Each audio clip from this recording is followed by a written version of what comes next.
여러분 안녕하세요. 오늘은 우리가 호일 워크를 배워보려고 합니다. 지난번에 우리가 탈색을 했었고 탈색 레벨 10단계를 만들어 봤었고 그걸 하면서 파우더 블리치제와 산화제를 사용해 봤어요. 이번 수업에서는 호일 워크를 배우면서 여러분이 직접 가발에다가 호일 워크를 하는 것들을 배우게 될 거예요.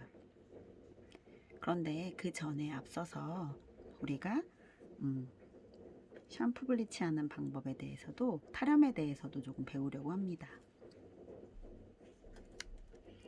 자, 탈염이란 자연색은 배제하고 인공 색소를 제거시키는 것이에요. 탈염, 염색, 색소를 없애는 것. 왜 이런 것들을 할까요? 가끔 고객님들이 원하는 우리가 멋내기 레벨을 넣기 위해서 염색을 했는데 내가 생각한 것보다 어둡게 나와서 고객님의 컴플레인이 있는 경우들이 있어요. 물론 그렇지 않아야 하는 거지만 우리가 생각했던 그 레벨이 본의 아니게 조금 다크하게 나오는 경우들이 종종 있습니다. 그랬을 때 샴푸를 염색을 하고 샴푸를 하는 과정에서 바로 즉흥적으로 고객님을 다시 경대로 모셨다가 또 블리치하고 이러면 물론 불편하시기도 하고 고객님 입장에서는 내 머리 손상되게 너무 많은 거를 또 다시 해야 된다라고 인식하실 수가 있기 때문에 샴푸대에서 누워 있는 채로 바로 이렇게 색상을 조금 빼내서 너무 어둡지 않아 보이게 하는 경우들도 있고요. 또 어떤 경우는 이제 고객님이 이미 기존의 기염부 모발 염색이 되어 있는 채로 오셔서 조금 더 밝은 색을 원하시는데 뭐 엄청 탈색을 막 하고 싶어 하진 않으시고, 그런데 아시다시피 기염부에는 톤온 톤이나 톤 다운 밖에 안 되잖아요. 그래서 톤 온 톤 하기 싫고 톤 다운 하기 싫은 기염부를 갖고 있는 고객님께서 나 조금 더 밝게 하고 싶은데 정식 탈색은 싫고 어떤 방법이 없을까요? 라고 했을 때 이런 탈염을 하는 방법들을 해보는 거예요. 그래서 우리가 이 방법들도 좀 다양해요. 그래서 그것들을 한번 알아볼 건데요. 그리고 또 어떤 경우가 또 있을까? 음, 지금 말했던 두 가지의 예가 아마도 탈염을 하려는 가장 큰 이유들일 거예요. 그래서 정식 탈색은 싫고 다른 밝은 색상을 넣기 위해서 하는 방법들이라고 생각하시면 돼요. 그래서 탈염은 자연색은 배제하고 인공 색소를 제거시키는 것이에요. 그래서 어, 모발 속에 들어가 있는 인공적인 색소를 빼내는 과정이기 때문에 그래서 간단하게 할 수 있고 기본적으로 탈색에 쓰이는 일제와 이제 외에 다른 것들이 들어가지는 거죠. 자, 그 중에서도 우리가 첫 번째 이제 알칼리 산화 염색 중에서 이제 클렌징 기법과 블리치 기법이라고 되어 있는 건데 그 중에서 우리가 샴푸 블리치 보시면 이제 파우더보다 퍼짐성이 좋고 용이하게 도포가 된다. 긴 모발이나 수지 많은 발수성 모발에 적합하다. 이거 여기 발수성 모발에 적합하다라고 써여 있는 거는요. 발수성 모발 같은 경우는 기본 연모제로 레벨업이 되기가 어려운 경우들이 분명 있어요. 우리가 염색을 하다가 염색약이 튕겨져 나오네 라고 하는 말들을 미용하시는 뭐 디자이너 선생님들이나 이런 좀 오래 이제 염색을 해보신 분들은 경험이 있으실 건데, 여러분들도 이제 곧 염색을 많이 하게 되면 아마 그런 얘기 들어보시게 될 거예요. 발수성 모발이라 너무 이 모표피 자체가 열리지도 않고 염색약 자체가 침투가 어려운 경우에 되게 단단한 큐티클층을 갖고 있는 모발 발수성 모들이 있어요. 이제 그런 경우에도 살짝 모표피를 열어주게 하기 위해서 이런 샴푸 블리치 기법을 쓰기도 하는 거거든요. 그리고 도포 시간이 길어져 얼룩이 질 것 같은 모발을 사용하며 거품이 발생하여 쿠션 효과로 손상을 줄여줍니다. 라고 되어 있죠. 이거는 그 지금 보시다시피 가루 안에 들어있는 것처럼 탈색제 일제하고 산화제하고 샴푸하고 미온수를 각 1대1 1대1로 섞어서 그리고 혼합한 후에 중탕 후 섹션을 떠서 빠르게 도포하고 부드럽게 마사지하여 반사빛 제거 시 건품 샴푸를 해주는 거예요. 방치 시간은 5분에서 10분, 굉장히 짧죠. 그래서 샴푸대에서 이거를 해낼 수가 있기 때문에 고객님이 느끼시기에 탈색을 해서 내 모발이 엄청 손상된다 라고 느끼기 전에 후다닥 샴푸 블리치를 할 수 있는 거예요. 그래서 아까 말했던 그런 경우의 수에서 샴푸대에서 할 수 있는 기염부의 색소를 빼내는 그런 작업이라고 보시면 되는 거예요. 얇은 섹션과 균일한 도포가 되게 중요해요. 약액이 항상 말하지만 탈색약도 마찬가지고 염색약도 마찬가지고 전체적으로 균등하게 발려야지, 그렇지 않았을 땐 우리가 생각지도 않았던 결과치가 나오기 때문에 균일한 도포 중요하고요. 한 번에 뭉치게 발라가지고 그 다음 중간중간을 고르게 바르기 위해서 막 섹션을 가르다 보면 모발 손상도 일어나고 고객님이 모발이 당겨져서 아플 수 있기 때문에 조금 얇은 섹션, 애초에 얇게 균일하게 도포하는 거 중요하고요. 충분히 도포하여 원하는 블리치 레벨이 나올 때까지 혹은 원치 않는 반사빛이 제거될 때까지 부드러운 마사지를 실시한다. 아시다시피 파우더, 탈색 파우더가 들어가 있기 때문에 두피에 너무 많은 자극이나 마사지를 하시게 되면 고객님이 아픔을 호소할 수가 있어요. 그래서 지금도 말한 것처럼 정말 부드럽게 그 마사지를 해주는 이유는 약액이 골고루 도포되고 골고루 도포되어진 약액이 골고루 침투될 수 있게 도와주는 작업인 건데, 그거를 너무 과하게 하시거나 두피까지 막 심하게 자극을 할 필요는 전혀 없는 거예요. 그리고 리페어 블리치라고 되어 있는 거는 이것 또한 부드러운 효과로 빠른 탈색보다 부드러운 효과를 내는 거고, 탈색제는 색소가 없어 트리트먼트 섞어도 색소가 퍼지는 현상이 없어 가능하다라고 되어 있는데, 말 그대로 이거는 탈색제는 1이고요. 산화제의 양이 좀 많아지죠.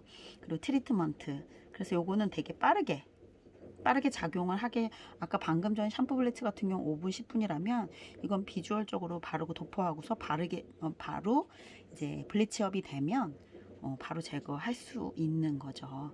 그래서 리페어 블리치라는 방법이 있고, 또 이제 마일드 블리치라는 건 비율은 같은데 그냥 모발 끝이 어두워 색소만 살짝 제거하고자 할 때 빗이나 손으로 도포하고 시술하는 거.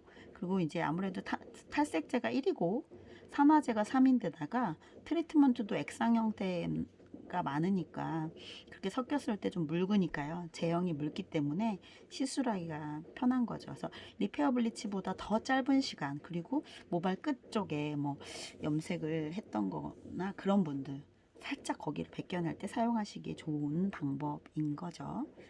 비율들을 그렇게 어렵지가 않기 때문에 뭐 리페어 블리치나 마일드 블리치는 안에 들어가는 내용이 같은데 그거를 어떻게 활용하느냐에 따라서 다른 거니까요. 그거를 한번 잘 기억해 두시고 사용해 보시면 좋을 것 같아요.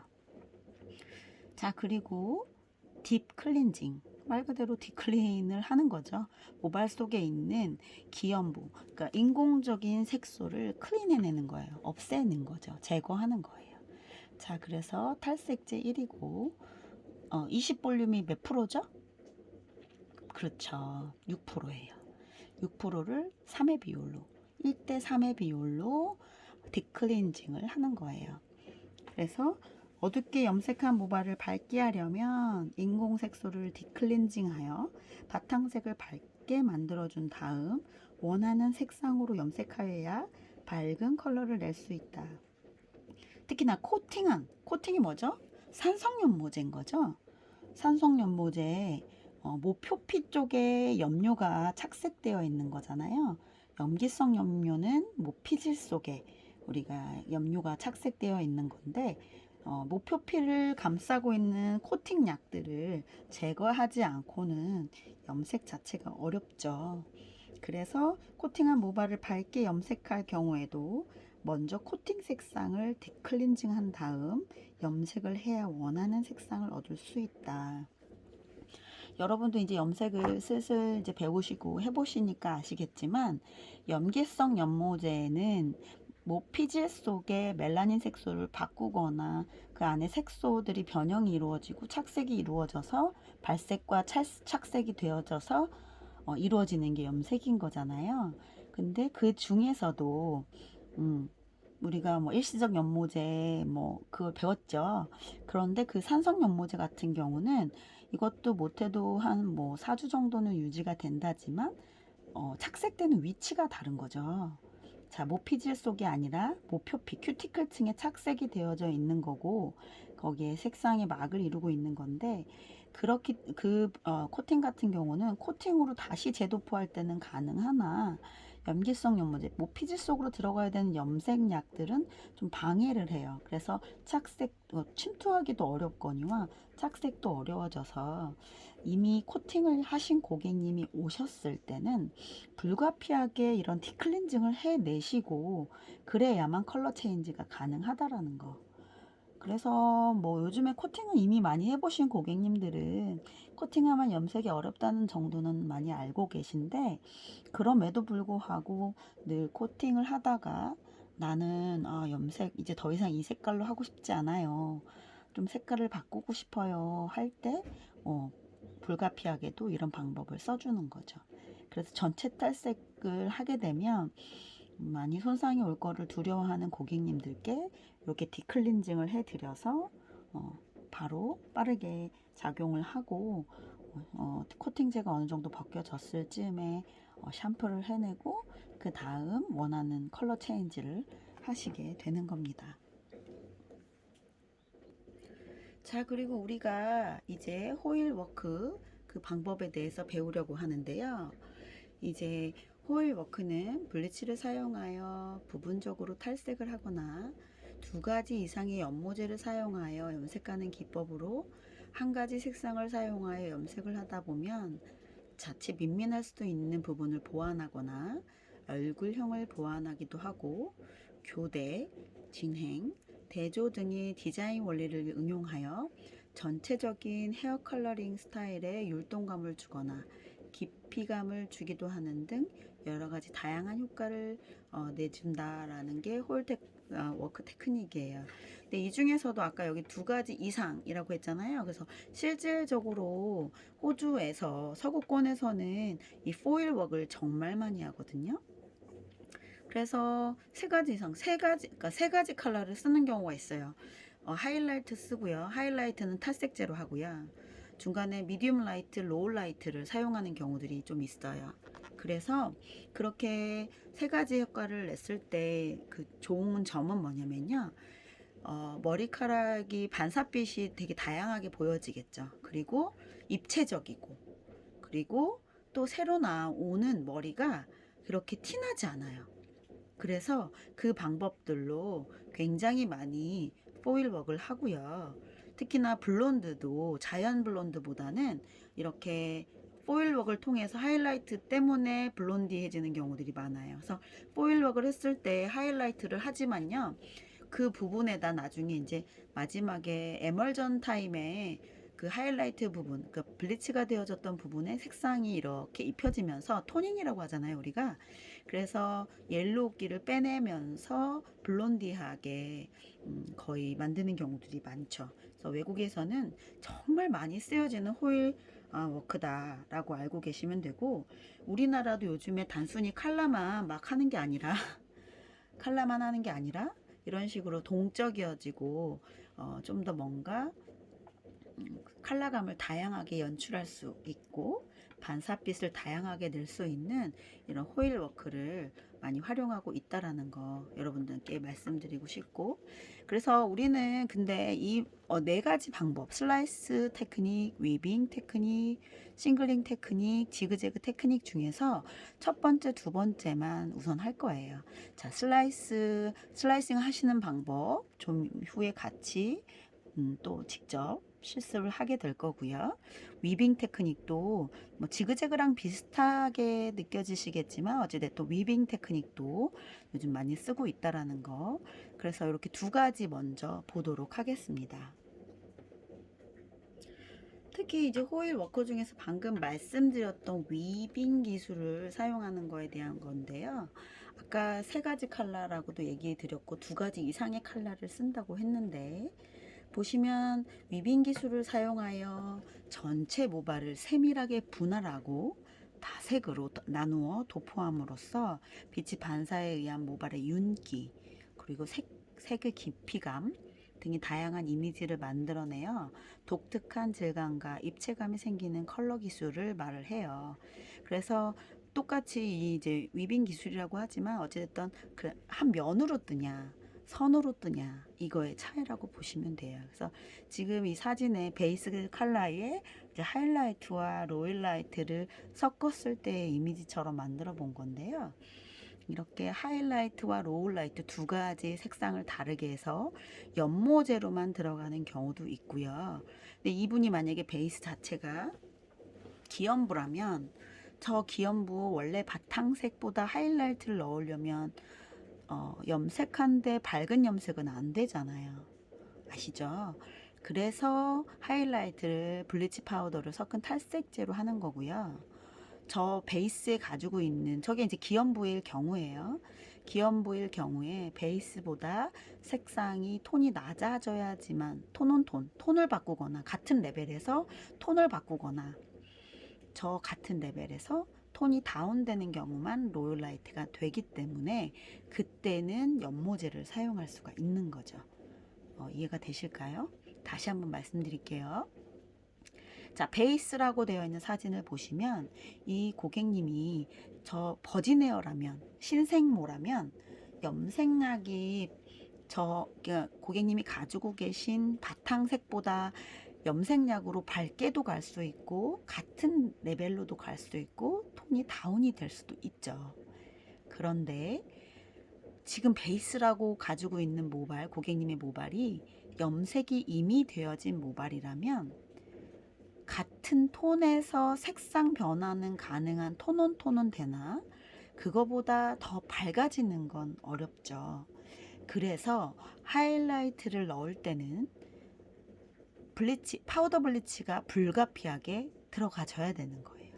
그래서 하이라이트를 할 때는 탈색제를 쓰고 로우라이트라고 하는 거에는 톤온톤 그러니까 톤을 바꾸거나 톤 다운 지금 현재 갖고 있는 톤보다 어둡게 가는 거는 연모제로 가능하기 때문에 하이라이트는 불가피하게 탈색제, 로우라이트는 다른 컬러로 이런 그 패턴의 형식을 할 수 있다는 거예요. 조금 이해가 가세요? 그래서 염색은 기본적으로 잘 알고 계셔야지 이미 염색이 되어진 모발에 내가 하이라이트, 로우라이트 넣어줄게 하고 베이스 컬러가 8레벨인데 염색약 12레벨, 14레벨을 하이라이트라고 사용해서 나중에는 시간이 지나도 밝아지지가 않아. 왜 그러지? 라는 그런 경험을 하게 될 수도 있어요. 그래서 말씀드리는 거예요. 기존에 우리가 염색에 대해서 배울 때 이미 여러분들이 알고 계시는 거지만 혹시나 놓칠까 해서 다시 한번 설명드린 거예요. 자, 그렇다면 하이라이트는 탈색제로, 로우라이트는 연모제로 이렇게 시술이 가능하다라고 생각하시면 돼요. 그리고 호일 워크에서도 면으로 뜰지 선으로 뜰지 그거를 잘 구상하시고 디자인해서 사용하시면 된다는 거예요.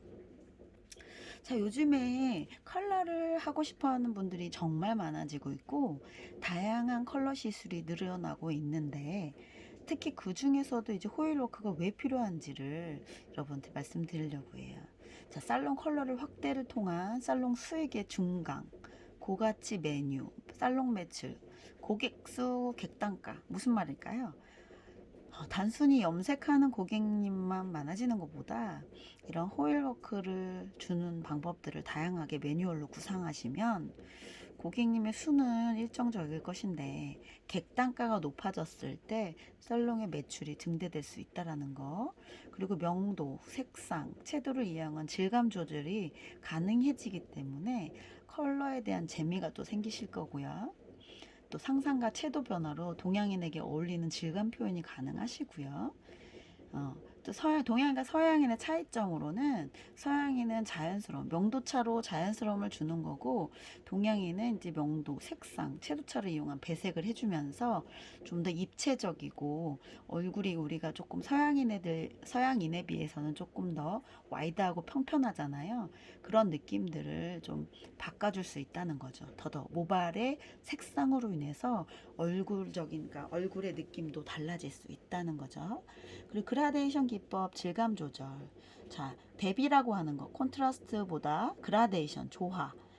그라데이션은 알죠? 색감이 점층적으로 되는 기법으로 은은한 질감 표현이 가능하다는 거. 콘트라스트를 주는 경우 요즘 많죠. 그것이 발리아준 거죠. 그렇게 해주셔도 되고, 은은하게 연결을 해서 많이 튀지는 않지만 강약 조절로 인해서 모발에 입체감을 줄 수 있다는 거. 그리고 신생모가 자라나도 눈에 띄지 않고 염색 주기를 늘려서 모발의 데미지를 최소화할 수 있다라는 거. 그런 것들이 하나의 호일 워크의 필요성이라고 보시면 돼요. 호일 워크로 해놓던 모발들은 새로 자라나거나 흰머리가 나도 많이 티가 안 나요. 원체 입체적이고 다양한 컬러가 들어가 있었기 때문에. 그래서 그런 이유로도 서양에서도 굉장히 많이 호일웍이 대중화되고 보편적으로 사용되어지고 있다는 거죠. 방금 말했던 거의 연장으로 보면 형태 이미지 컨트롤이 가능하고요. 또 질감 표현이 가능하고 또 이미지도 부각이 되죠. 입체적이어지니까. 그리고 피부톤도 되게 은은하고 조절이 되는 느낌. 다양한 컬러로 인해서. 그리고 아까 그레이 고객님, 새치머리 고객님들은 그레이 컬러가 새로 나오는 것도 잘 티나지 않으면서 전반적으로 조화를 이루게 되고, 또 색상 유지력도 좋아지고, 또 그레이 얼룩 수정, 얼룩이 졌는지 안 졌는지 모르지, 너무 컬러가 다양하고 호일워크로 인해서 이렇게 반복적으로 색상들이 들어가고 나오고 하기 때문에 얼룩이란 느낌 좀 안 들고, 또 방금 말했듯이 새치 연모제 뿐만이 아니라 그냥 일반인들에게도 자연스럽게 생겨나는 신생부가 자연스럽게 보이는 그런 장점이 있습니다. 자, 호일워크를 표현하는 방법은요, 색의 조합과 섹셔닝, 배치, 테크닉을 연구에 의해서 자연스러움부터 눈에 띄임까지 폭넓게 표현하고 그 방법과 조합을 응용하는 것이 중요하고요. 섹셔닝, 컬러에 필요한 부분을 효율적으로 넣기 위해서 머리 몇 개의 섹션으로 나누는 기술인데요. 사실 섹셔닝은 어떤 모발 시술에 다 중요하지만 특히나 호일 워크 같은 경우는 이 고객님이 가르마를 타는 기준점이 어딘지, 위에 표면적으로 보여주는 섹션이 어느 쪽인지에 따라서 들어가는 위치가 달라집니다. 그래서 고객님이 왼쪽 가르마를 타는데 오른쪽 가르마를 타놓고 호일워크를 실컷 하면 왼쪽 가르마를 탔을 때 잘 보여질까요? 아니죠. 전체적으로 호일워크를 넣는 경우보다 보통 인테리어 파트에만 호일워크를 하는 경우들이 많기 때문에요. 그런 섹션이 내가 이 고객님이 평소에 즐겨 하는, 그리고 요번에 시술을 통해서 만들고자 하는 가르마, 모발 그 디자인에 따라서 섹셔닝은 굉장히 중요하다라는 걸 얘기해 드리고 싶습니다. 자, 그리고 어떻게 넣을 것인가도 표현 방법에서 되게 중요한데요. 아까 제가 말씀드렸듯이 위빙과 슬라이싱만 우리는 할 거예요, 우선. 근데 위빙 같은 경우는 모발을 꿰매듯이 가늘게 떠서 호일을 사용하여 그 부분에 색을 변화를 주는 기술이고요. 자, 슬라이싱은 그대로 면으로 떠서 도포하는 기술. 위빙보다 콘트라스트 효과가 있다는 거. 왜냐면 저 선으로 위빙처럼 저 한 가닥으로 떴을 때보다 보여지는 표면적이 더 많기 때문에 좀 더 강하게 입체감을 표현하고 싶을 때 저 방법을 많이 쓰고요. 이따가 또 실습을 할 때 또 알려드리겠지만 슬라이싱으로 발레아주를 하는 방법들도 요즘 많이 사용되어지고 있기 때문에 슬라이싱을 배워두시면 되게 효과적이실 거예요. 그래서 내가 발레아주 보드를 이용한 발레아주가 어렵거나 호일로 그걸 하기가 어렵다면 슬라이싱으로 발레아주를 표현할 수 있다라는 거 여러분들께도 알려드릴게요.